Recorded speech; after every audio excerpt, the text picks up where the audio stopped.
Dogpatch. Who let the dogs out?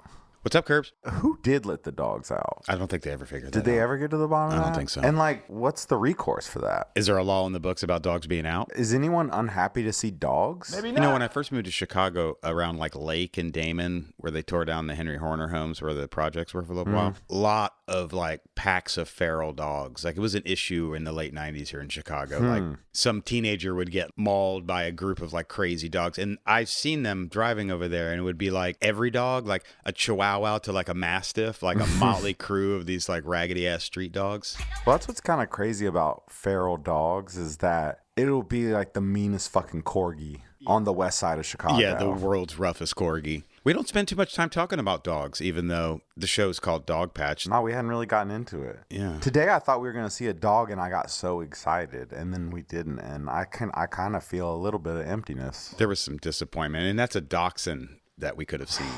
I'll say this. If I were to get a dog, I would get a dachshund. I really like them. They fill me with joy when I look at them. I would name him Limo. Ooh, that's good. They're shaped like a limousine. I know husky girls, like girls who just, I don't want to fucking hug a husky. And like I know people who want to have like smaller dogs. And there really is something about having your arms around it and just kind of like. I could tell a really gross story right now. Is this the place for that? It's a husky story. Do you want to tell it and then cut it if we decide it's too irksome? Well, the huskies are just one portion of a larger, really gross story. Did you walk in on a husky orgy or like? I'm not going to tell it. It's so fucking gross. Have we even ever explained the name of our show? Well, it's the name of our neighborhood. Well, but not on maps. Excuse me. It's the name of my neighborhood. You live in North Carolina now. You know what? The first time I heard it from anyone other than you, it's when I got robbed. And the cop assigned to my case was the daughter of a cop. And she was just telling me, she's like, look, this neighborhood, when my dad was patrolling over here, they called this the Dogpatch. Like, it's just rough over there. Like, it's just a neighborhood that's just inclined to be kind of shady. As literary as Chicago is, to call a shady part of town the Dogpatch is... Well, that's not the genesis of it. The etymology of Dogpatch is this area at the turn of the century, 20s to the 40s, was inhabited almost entirely by hillbillies from Appalachia. So the city folk around here and the black folk called it the Dogpatch after Little Abner, the cartoon Little Abner, because where they lived and were from was Dogpatch, and they were all some like hayseed motherfuckers being super hillbilly. So anytime there was a predominantly kind of white trashy area, they'd call it Dogpatch. Huh. I think there's one in San Francisco as well, and it has the same etymology. Oh, that's super interesting. Basically, where kind of southern whites got their shit together. There's a dog park in the Dogpatch. There is. And it's not called Wiggly Field. That dog park, you might need to make reservations. It's funny because that dog park, when I moved into this neighborhood in 2011, it would just be like some Mexican fellow like playing tug of war with his dog and a tire. Like it was like no one was over there. And now it's just all Pomeranian. Fairly recently, I did a internet search to see how many dogs were in Chicago, like how many pets, because they keep track of this stuff. And the number was fucking bananas. It was like 175,000 dogs or something in the city itself, just like not in the burbs or whatever, but just in the city. And no representation. True, but also I just thought about if we could just see all those dogs at once, 175,000 dogs gathered on the lakefront to protest, Purina taxes or whatever, Gainsburgers. Get those dogs all in one place to unleash them on the patio at Big Star. True. On the first warm day of spring. A roving pack of 6 dogs is one thing. 175,000 dogs. Even well-behaved ones. Yeah. Like if you let them loose on the patio at Big Star on the first warm day of spring, like it's gonna... Put it this way, I think Soldier Field holds 40,000. So you would need almost 4.5 Soldier Fields to accommodate all the canine population of the city of Chicago. Let's do that podcast. Studs Terkel style, go around all the dogs and interview them. So speaking of dogs, we are going to investigate a rather mysterious dog today, a producer named Johnny Brantley.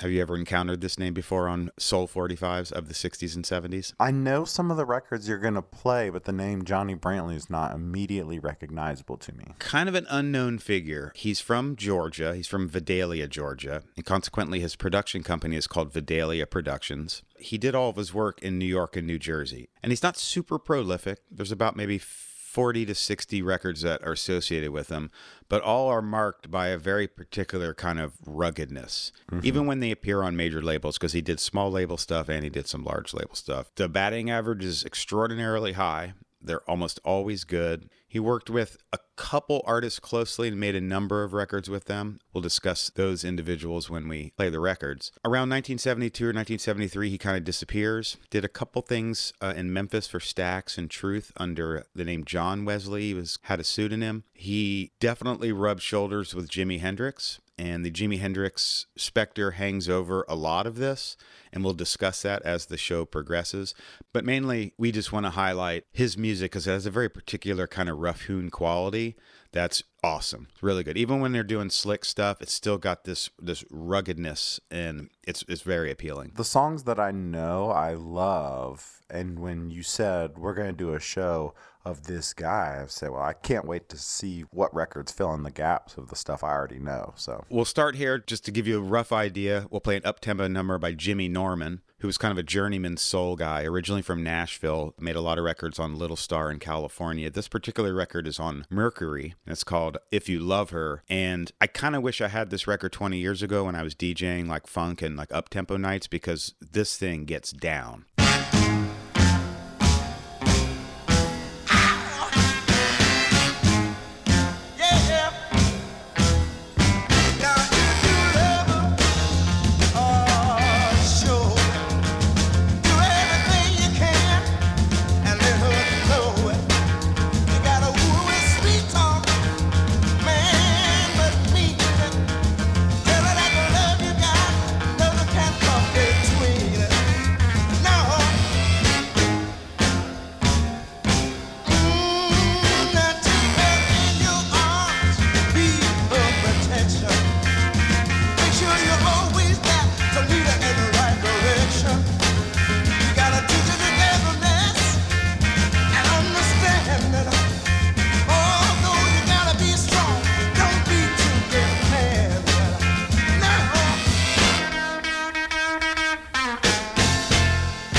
Some rough and tumble stuff. yeah, it has a real sweaty quality to it. Yeah, there's heat in that room for sure. And that's from late 67. So they're kind of like at the vanguard of whatever that is. Well, it's funny because you mentioned, you wish you had it so you could, when you were playing all these funk parties.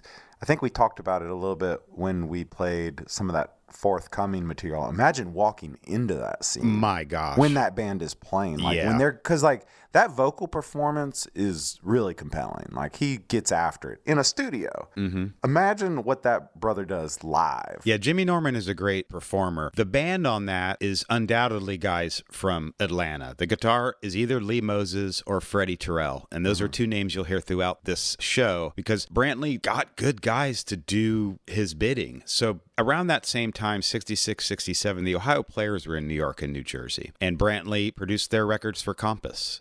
All of this stuff is really mysterious. There's no definitive answers. I've tried for the past 15 years to figure out kind of the nuts and bolts of all of this. Sometimes it might be the Ohio Players back there. For instance, the Gloria Barnes record on Maple is probably in part the Ohio Players, but that record didn't come out until the 70s when the Players were back in Ohio.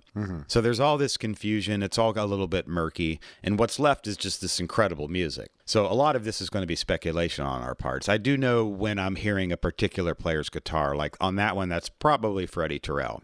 Or Lee Moses. They're very similar players, and both of those players absorbed a lot of the Hendrix, because Hendrix was also in the studio in the mid-'60s before he went to England, because he was just a R&B guy at that time, playing with the Isley Brothers, playing with Little Richard, and they need a guitar player for studio, they'd get him, but being such a unique guitar player, he rubbed off on a lot of these Atlanta guys. We can't be certain who rubbed off on who. I mean, yeah, I think it was a two-way street. Without a doubt, Jimi Hendrix is a really good guitar player. I heard that. And with a very distinctive sound, but I think in terms of just the treatment of tone and stuff, I mean, who was really screeching and squelling like that on R&B records? Well, it's interesting. Hendrix met everybody in Atlanta in 64.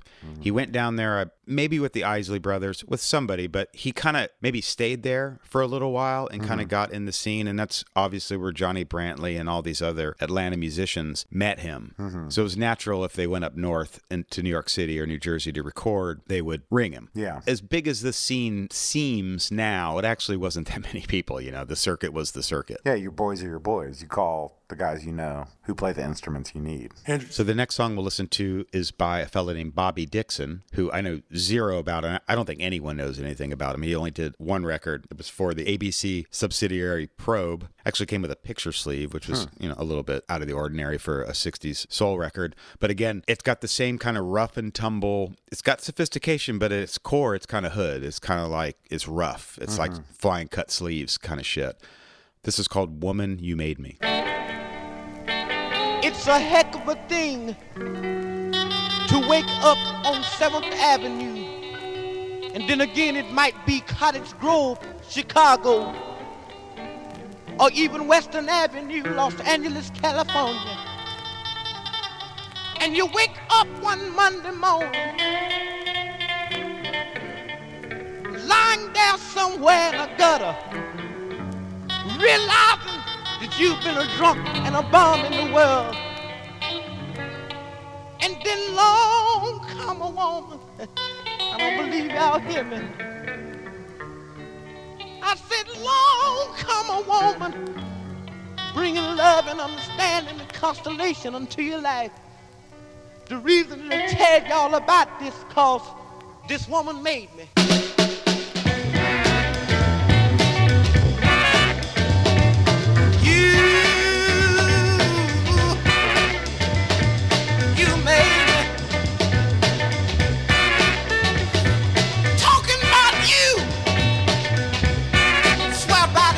Above you, baby. You give me a reason to wanna live, a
So I can say almost with definitive yes that's got to be Freddie Terrell. Every part about the rhythm section of that sounds exactly like You Got It Made by Freddie Terrell and the Soul Expedition on Capitol. You can kind of tell that's that band. It also sounds like a record that Tommy Brennick from Sharon Jones and the Dap Kings has probably played me before. That? Well, I just remember one time when I was at Wax Poetics, we had him on our East Village radio show. What's up, bro? And literally every single one of them, you're like, oh, I get it. Like, this sounds like something that would come out on Daptone. And right. So you sort of see how the sausage is made. So Brantley was in New York mixing it up with all of the kind of notable players in there. And he ran into some songwriters named the Poindexter Brothers, who are incredible soul songwriters and wrote so many great soul hits. It was Robert and Richard Poindexter. And together with Brantley, they have a song that has two different names. I'm going to play two different versions of the same song now with dramatically different effects. Mm-hmm. The first one I'll play is by a group called The Thrills, a female group. This came out on Capitol, probably 67. It's called Underneath My Makeup. Extraordinary, major production on this. There's all the bells and whistles are present. And we'll back that up with an artist that Brantley worked with considerably by the name of Ray Lewis. And his version of the song is called I Still Love You. And Ray Lewis was a partner of the Poindexter Brothers as well. He wrote a lot of songs with them. Very obscure figure, though. Just a couple solo records. All of his records are really high quality. Another feature of the wonders of the world of rare soul, like a guy named Ray Lewis, not the football player, can make 4 or 5 records, and all of them are really, really good. We'll hear a few songs by Ray in this show, but we'll start here with The Thrills, Underneath My Makeup.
kind of a dramatic contrast between the treatment of those two songs, though essentially they're the same song. On the first song, we were sitting there listening to it, and you said, wait till the drums come in. And I was like, but somebody's already playing the drums. Yeah, it's cool, man. And then all of a sudden, somebody's really playing the drums. And the Poindexter brothers, I mean, what poetry.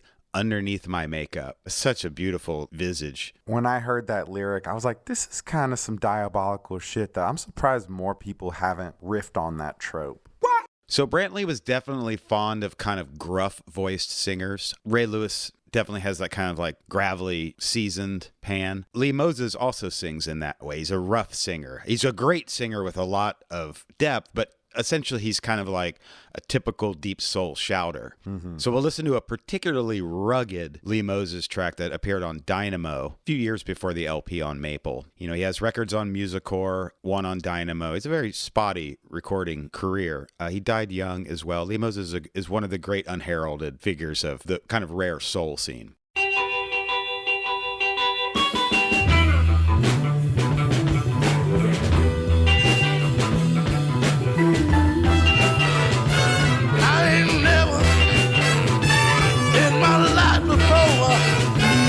Had nobody treat me like you do. I ain't never in my life before had a woman in this world like you. Got me walking round and round. I keep feeling like I'm up off the ground. I can't seem to get back down. If you will only sit by me and see the things that I'm trying to do, everything I do in this world, baby, I'm trying to do for you. I ain't never in my life before see nobody in this world like you. Oh no, I ain't never had nobody, Lord, to treat me the way you do. Oh no, one more thing, you run around, you treat me wrong. Sometimes you don't even come home. You leave all the kids by themselves. No food, no rest. I ain't never in my life before seen nobody in this world like you. I ain't never, no, seen nobody like you do. No. No. No, no, no. No, no, no, no, no, no, no, no, no, no, no, baby. No, no, no, no. Look like I got that wheel. Oh, yeah. Another recording where you can feel the temperature. These guys, it's on their rider. Like, the studio can't have an air conditioner. Like, throw another log on the air conditioner. Truly burnt. So the same way that he can do this rough and rugged kind of sound, from about the same year, he's got to deal with Tower, the Capitol subsidiary, and he produces one of the biggest Northern Soul records of all time, Sam Williams' Love Slipped Through My Finger, which we'll listen to in a moment.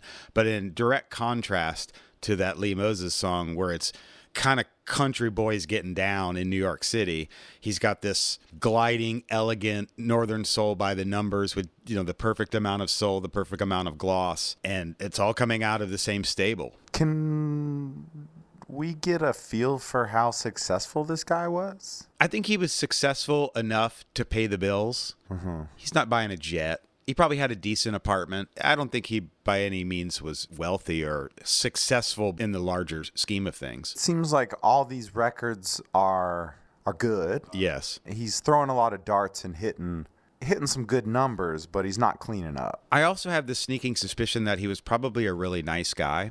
He could get business done, but I think a lot of people liked him. Because if this is the stuff that you're producing and you're able to deliver it to Capitol and Tower and these other labels, it's kind of remarkable. Well, I think also labels like that, they just want to hit a release schedule. So if he's dependable and he can deliver something and it doesn't sound like dog shit, there's probably enough money to go around. They can sell 10,000 copies of this and say, like, we didn't lose money on it. Well, they definitely didn't sell 10,000 copies of the Sam Williams on Tower because that shit is still like $5,000.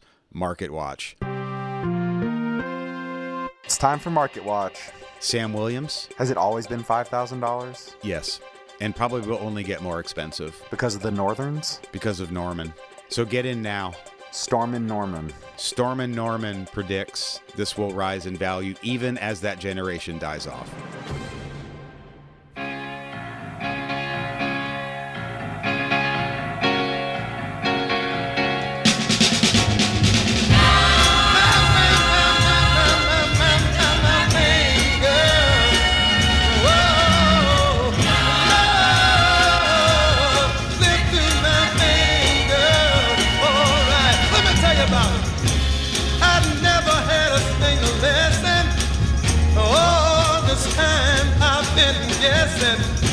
But I've got to find a way to hold on.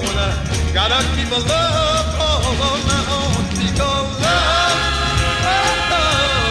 slipped through my fingers. Love slipped through my fingers. Every time, alright.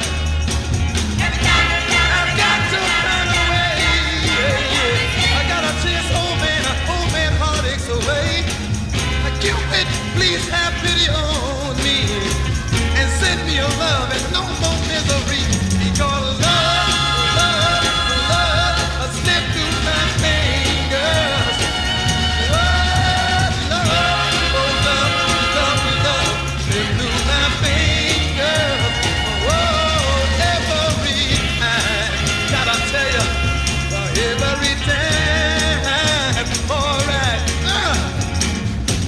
I'm gonna find me someone who's gonna love me and nobody else. And when I find that someone, I'm gonna love her better than I do myself. Because love slipped through my fingers. Whoa, love, right on and slipped through my finger. Every day. Love keeps slipping right through my thing. I gotta tell you, baby, I can't stand it no more. Fake Northern Soul records worth £500,000. Was that northern enough for you? It's almost like Brantley was like, these honkies said I can't do Northern. He delivered all of the northern. He right just there. was like, I'll do it once, I'll do it right, and then I'm out. He's got some other joints like that, but it's crystallized to like pure diamond in that one. I'm not calling it uncharacteristic, but it takes him from kind of a guy who has one hat to a guy who is just musical. Velvet Fedora. That was beautiful. That was really, I could see big Marketwatch potential for that. Yeah. Some Northern is just Northern, and some Northern is just great music. When Northern Soul, by definition, is good, it's some of the best music ever made. Yeah. That's Italian. So moving along, we'll return to Ray Lewis for a minute. This is called Getting Over You, a ballad he did for Fairmount, which was a Philly-based label. Again, he's all up and down the Eastern Seaboard, Brantley, like shaking hands, kissing babies. Which is crazy because we were just talking about this. Is like, I got aunts who've never been on airplanes. Like, I just can't imagine motivating all these Georgia motherfuckers, loading them up on the Peach truck and getting them to New York. But a musician likes to wander, so That's true. they like to be on the road in that. So we'll play Ray Lewis, and then we'll back that up with another ballad by a group called the Icemen, and we'll talk about the Icemen and Johnny Brantley and Jimi Hendrix and their crossroads and their relationship and the things that happened in the wake of that. Getting over you, yeah.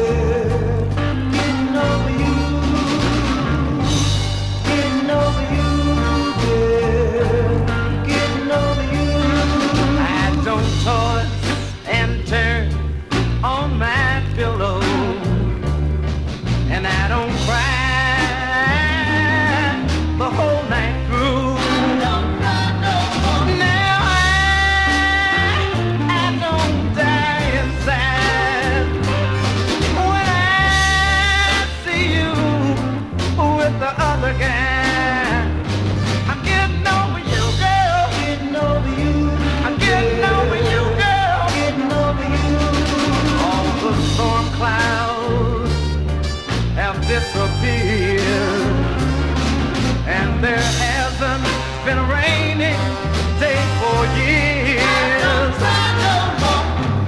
Everything is right. Nothing's going wrong. And I don't sing no more of those sad, sad songs. I'm getting over you, girl. Getting over you. I'm getting over you, girl. Getting over you. Baby. Left me sad and blue. Oh, how I needed you. Getting over you, girl. Getting over you. All the flowers are in full bloom, and every night there's a full moon. No more January, darling, don't you know there's only June? I'm getting over you, girl. I'm getting over you, girl. I'm getting over you. Getting over you. I'm getting over you, girl. Getting over you. I'm getting over you, girl. Getting over you. I'm getting over you.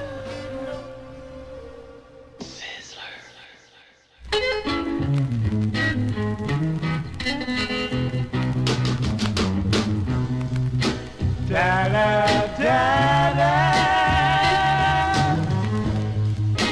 Na na na na. My girl, talk about you, girl. It's Friday night. Dinner. Fine. Got something long, no, driving me out my mind.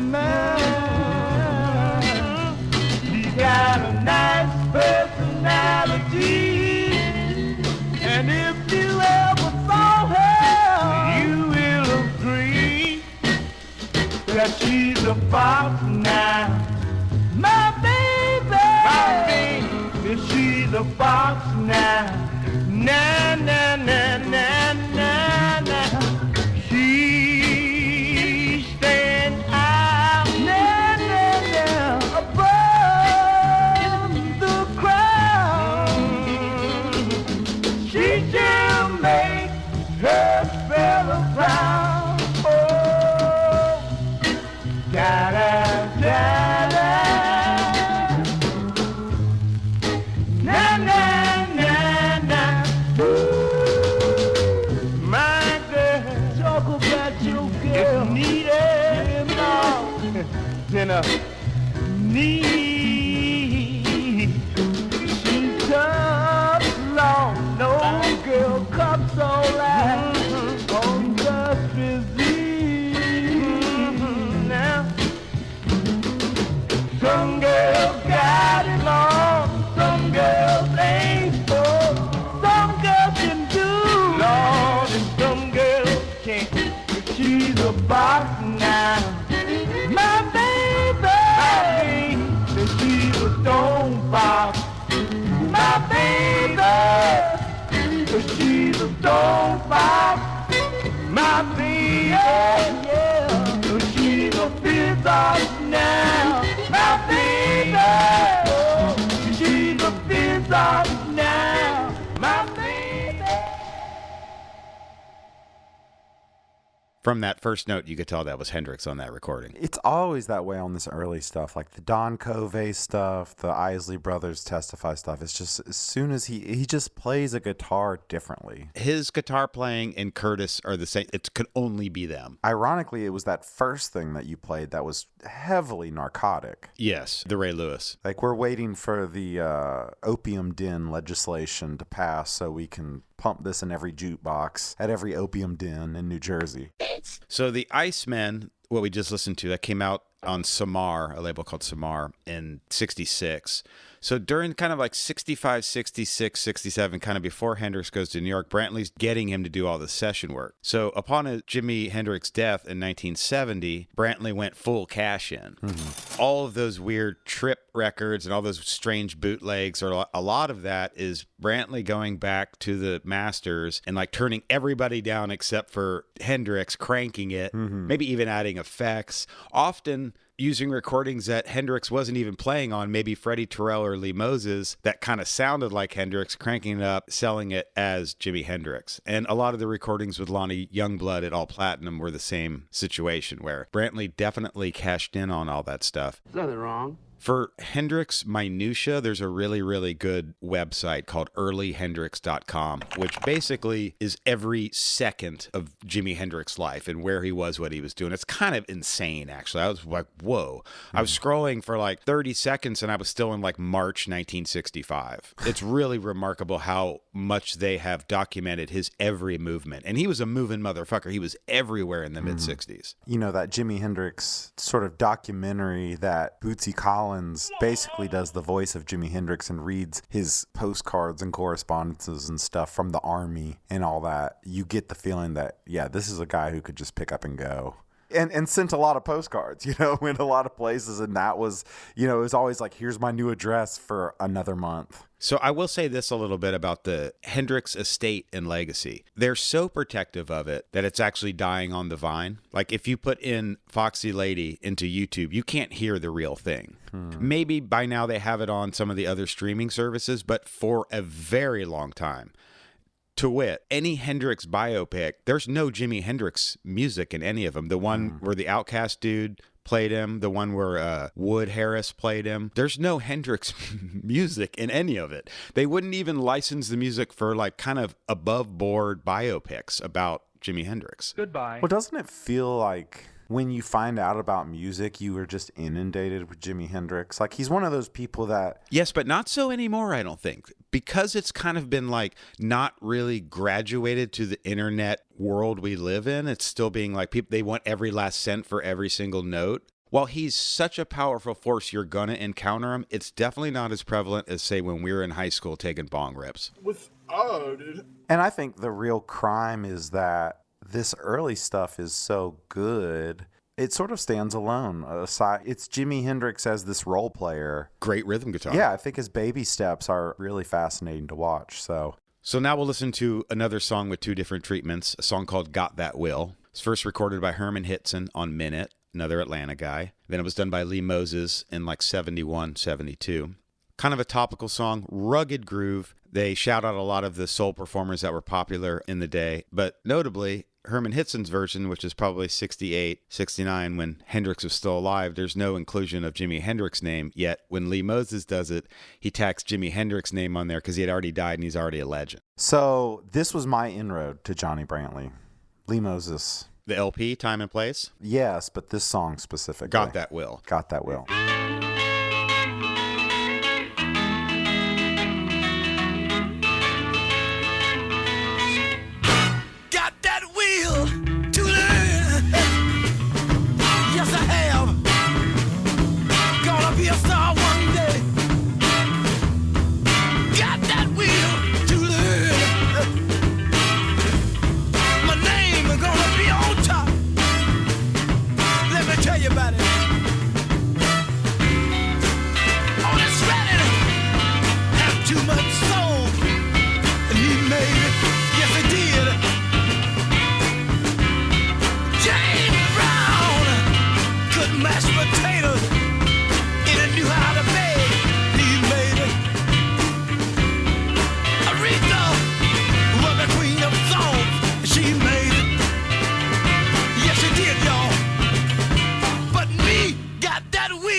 your town, performing on stage, singing my hit record.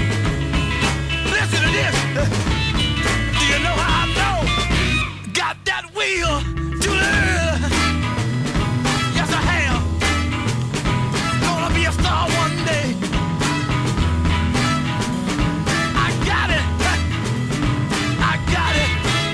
Woo! I got it. Got that wheel. I'm gonna learn.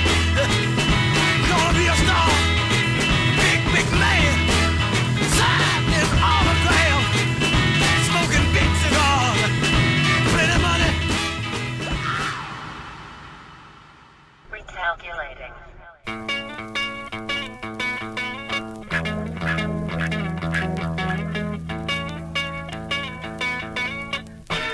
Got that wheel to learn. Gonna be a star one day.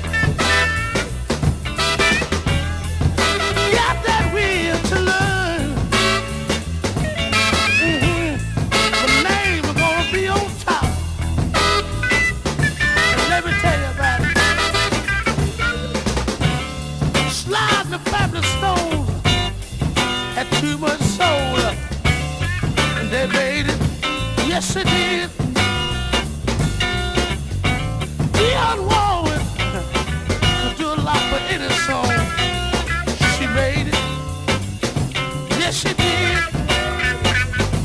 Jimi Hendrix Fake Northern Soul Records. play a mean guitar. He made it. Yes, he did. But me got that wheel to learn. Yes, I have. Gonna be a star one day. Got that wheel to learn. My name is gonna be on top. Listen. Slide. The blood, sweat, and tears. The army they made it. Aretha Franklin with a pretty song. She made it. Yes, she did. I heard somebody say one of me. Pretty girls, pretty clothes. Do you know? Hear me now.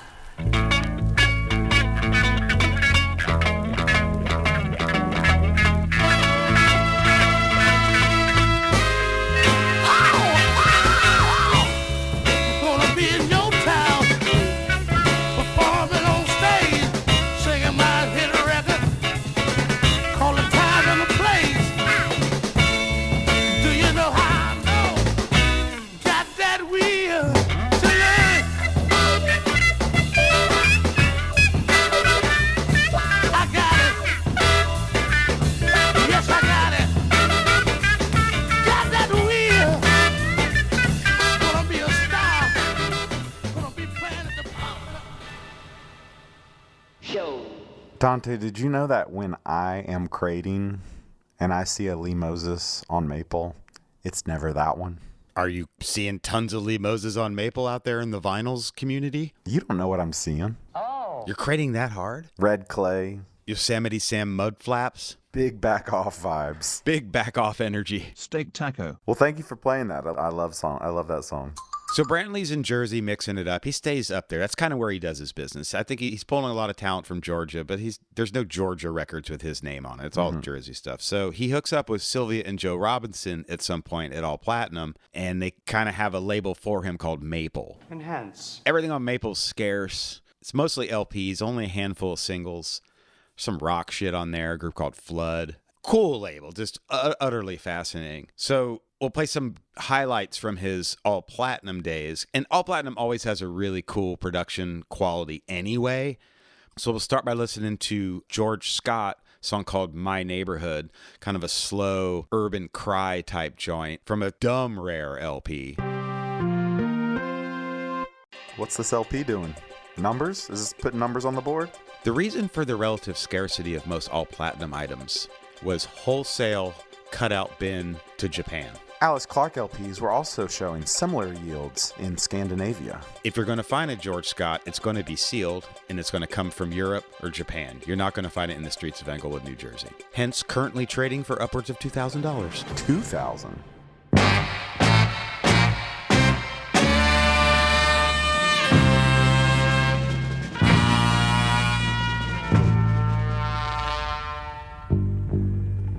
Hey, hey, hey. Ooh. Excuse me. I didn't know you had company. I was just passing through your neighborhood, and I thought that I would see you if I could. I wanted to see what kind of chance we had to start all over again. But now I get to see a new land. It's going to be your new boyfriend. Well, I hope I didn't cause no confusion. Forgive me, girl, for my intrusion. Please forgive me. Please forgive me. I was just passing through your neighborhood, and I thought that I would see you if I could. I was just passing through your neighborhood, and I thought that I would see you if I could.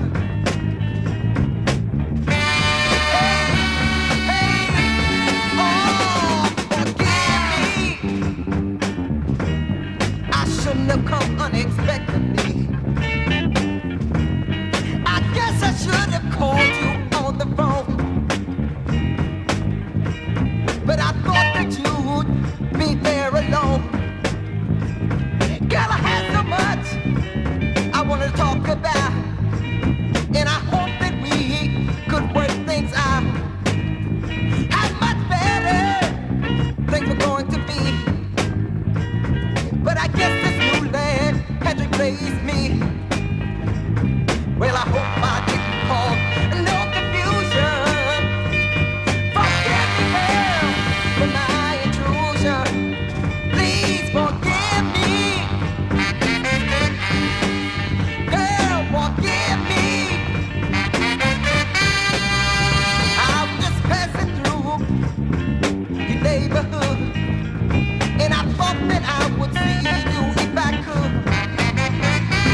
Please, please, baby, come on and let me in. Please, please, baby, please come on and let me in. The pines are the towers. That bass player is getting after it. Guinness Book of World Record holder for most bass notes played in Englewood, New Jersey, I believe. He's not stopping. Put some more amphetamines on the bass. And also, could you run it through this pedal that has the sticker on it that says fart?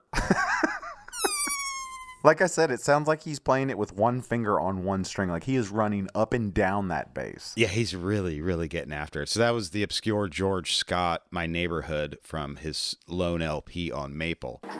We've listened to about an hour of Johnny Brantley stuff. We've covered some bases. We've probably provoked more questions than we've answered, but such is life when you're talking about Johnny Brantley. Can't know everything about everything.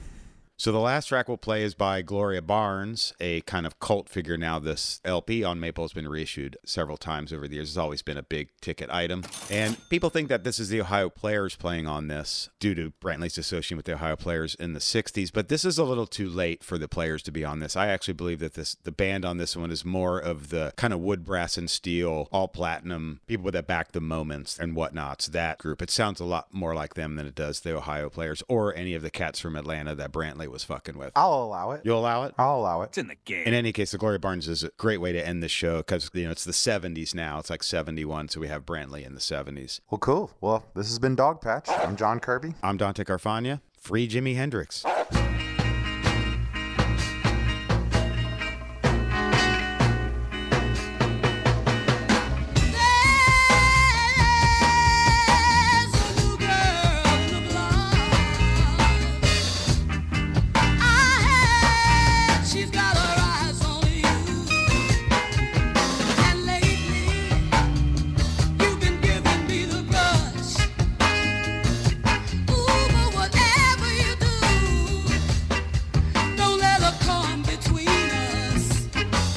Just remember